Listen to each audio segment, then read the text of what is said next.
I love Jesus because I don't believe he died for my sin. God has sent many prophets to this earth to worship him only and to seek forgiveness from none except from him. And that's what makes God God. He is all merciful, the ever forgiving, the most loving, the kind one, the utterly just. And that's the intent of the message of Jesus, peace be upon him, that there is only one God to be worshipped, and if we sin, we seek forgiveness from him. Didn't Jesus preach that God is just? So why would God crucify someone for someone else's sin? Didn't God say in the Bible that, for I the Lord love justice? Didn't God said we will repay each person according to what they have done? Didn't Jesus said, for the Son of Man is going to come in his Father's glory with his angel, and he will reward each person according to what they have done? So why would God torture someone for someone else's sin? It's not just about love. It's about justice. So that's why I love Jesus, because God is just, and he won't harm his beloved prophet.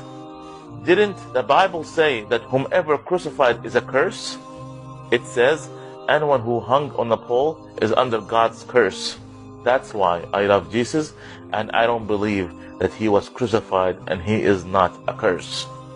Didn't God said in the Bible, he's all forgiving and he's the only Savior? It says, if my people, which are called by my name, shall humble themselves and pray and seek my face and turn from their wicked ways, then I will hear from heaven and will forgive their sin and will heal their land. Didn't God say that he desire mercy, not sacrifice? For I desire mercy, not sacrifice. Didn't God say he's the only Savior? It says, I am the Lord, and beside me there is no Savior. And that's why I love Jesus, because I believe God is the only Savior and the most forgiving. Didn't Jesus ask God to save him, and the supplication of him was heard or answered? It says, during the days of Jesus' life on earth, he offered up prayer and petition with fervent cries and tears to the one who could save him from death, and he was heard because his reverent submission. And it also says, and he withdrew from them about the stone's throw, and he knelt down and begged to pray, saying, Father, if you are willing, remove this cup from me, yet not my will, but yours to be done. And that's why I love Jesus, because I believe God answered the supplication of his beloved prophet Jesus.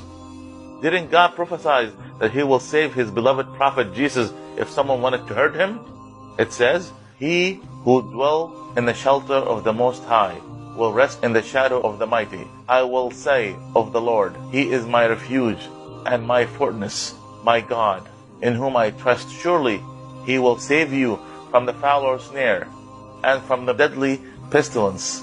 He will cover you from his feathers, and under his wings you will find refuge. His faithfulness will be your shield and rampart. You will not fear the terror of the night, nor the arrow that flies by the day, nor the pestilence that stalks in the darkness, nor the plague that destroys at midday. In here, who did God prophesy to save here? Jesus. Even the devil know that God will save Jesus. Then the devil took him to the holy city and set him on the pinnacle of the temple and said to him, if you are the Son of God, throw yourself down, for it is written, he will command his angels concerning you, and on their hands they will bear you up, lest you strike your foot against a stone. Jesus said to him, again it is written, you shall not put your Lord, your God, to the test. Didn't Jesus say that, but no sign will be given to it except the sign of prophet Jonah? And God saved Jonah, and he didn't die. The same happened to Jesus. He didn't die, and he was saved by God. Lastly, I would ask all those out there a challenge question. If you were present at the time when they are about to crucify Jesus, would you have saved him or not? If you attempted to save him, this shows that you truly love him. But unfortunately, this will destroy your salvation by his death. And that's what every Muslim would do. We would sacrifice ourselves for Jesus to save him, because our salvation is through God. Or you would not save him, and that shows that you don't love him. and want him to die for your salvation. Do you love Jesus? If so, you would have attempted to save him. If you have questions about Islam, ask a Muslim.